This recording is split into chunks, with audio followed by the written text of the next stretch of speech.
Anders, jeg har lige hævet dig på vej her før frokost, og du har haft en spændende session omkring energilæring.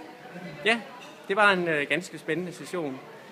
Man kan sige, at hele det her med energilæring, det har jo fået rigtig meget fokus, fordi vi kan se vind og sol, det buller det ud af, det fluktuerer. Så storage-løsninger, det er meget relevant, må man sige.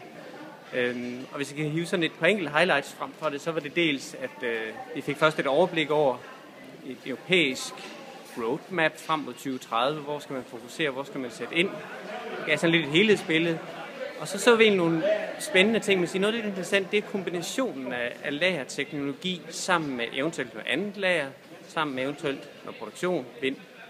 Som et eksempel så vi en case eller et studie af vindkraft offshore, kombineret med et lille, bassin vandkraftlager.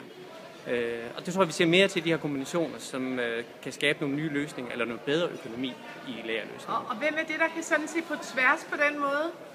Hvad kræver det? Jamen, det kræver jo, som vi snakker om her i formiddags, at dels at branchen snakker sammen og lader sig inspirere af hinanden, for de sidder jo med forskellige teknologier, forskellige byggeklodser, og sat sammen, så kan de jo få nogle gensidige styrker ved at kombinere hinanden.